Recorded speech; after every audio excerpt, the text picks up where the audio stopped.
Many times in life, we will receive feedback. We didn't ask for it, we didn't want it. However, that feedback is going to come one way or another. So today we're talking about how to receive feedback graciously.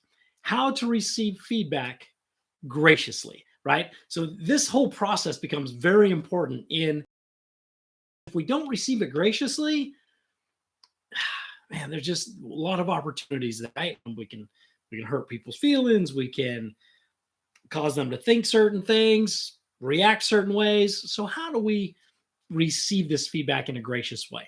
So number one, let's consider three different things. The first thing, the circumstances. What are the circumstances under which of people responding to it, especially in an election year, right? Sometimes we have to take a step and go, whoa, whoa, whoa, wait a minute. I posted this, and then all of these bots, literally, not real people, bots are responding to your messages. And you're getting in fights with bots. You're getting in a fight with a real person, right? Because if you notice, now when you post things, who's buying? You're either, before you were either being responded to by somebody who was paid to do it or a bot. And now, who's responding to you now? Nobody. Responding in horrible negative ways and calling you all types of names. That's just, you have people that are paid to do that kind of stuff. So don't take it personally. If it was a post, it was a post. It's not a real place anyway, right? It's just an online platform. All right. However, what if you received feedback and the circumstances were it was in person? You did something and somebody gave you immediate feedback. Now here's the question. If they gave you immediate feedback, obviously it meant something to them. So we have to think, okay, it meant something to them. Why did it mean something to them? Clarifying questions. Okay, so here's the response, but how did I make you feel? Like this is, so what you're saying is I said this and it made you feel this way. Is that right? Yeah, that's right. Oh, wow. That really wasn't my intention. I apologize for that.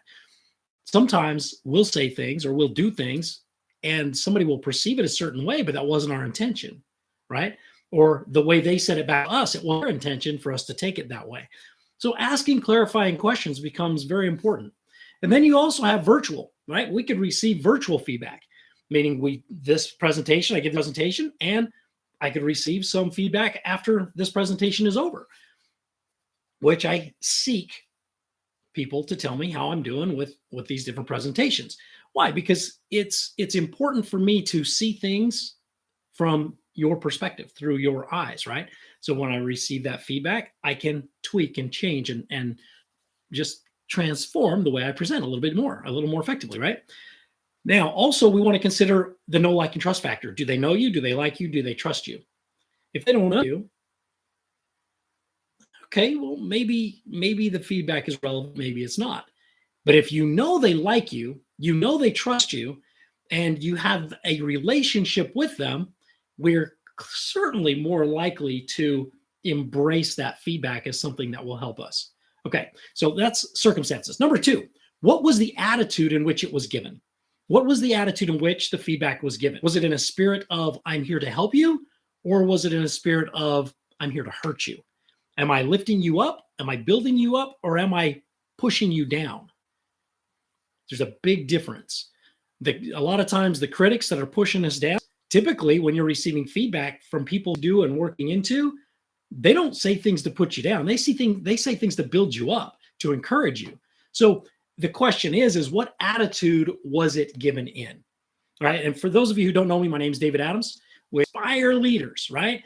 To inspire leaders to embrace people's stewardship so that their teams will take personal responsibility for their own growth and development. It becomes very important that people take responsibility for their own growth and development, right?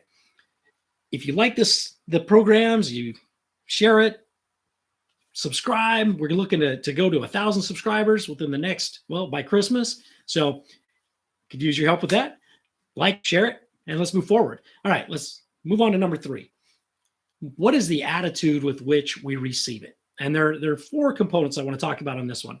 So number one, we want to consider, is there truth in it? Is it true? Is the feedback true? And this is where we have to get real honest with ourselves. And we look ourselves in the eye and we go, okay, Is there some truth in this? And I will tell you that I was touring with one of my subordinates one day, and he said, "Can I ask you a question?" I'm like, "Sure." He said, "Would it kill you to say something positive once in a while?" I'm like, "What are you talking about?" He says, "This whole tour, you haven't said a single positive thing this whole tour." I had to take that comment, I had to take it home, and I had to look myself in the eye in the mirror and go, is there some legitimacy? Is there validity to what this gentleman is saying? And there was. Just because he hadn't done his job and just because everything was a mess did not mean that I had to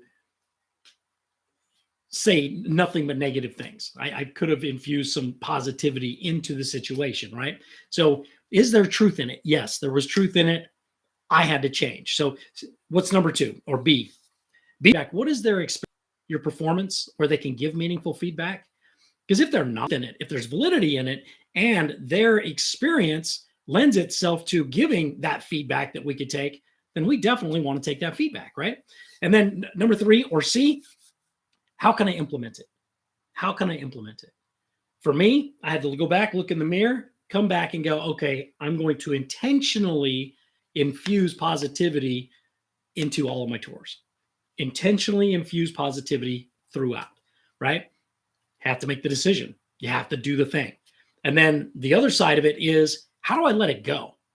So if we are approaching this in a spirit of, okay, I've considered the circumstances, I've considered the attitude in which it was given, I just block them. If it's on social, you just block them and move on, right?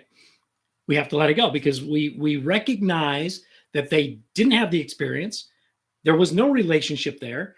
And just because they were rude and inexperienced doesn't mean I have to listen to the garbage feedback that they gave me, right? So we contrast that with someone who received feedback graciously, consider the circumstances, consider the attitude in which it was given. And then when we're talking about receiving it with the right is within it, what is the giver's experience and can we implement it? And if not, we got to let them go. We just got to let them go. Until tomorrow.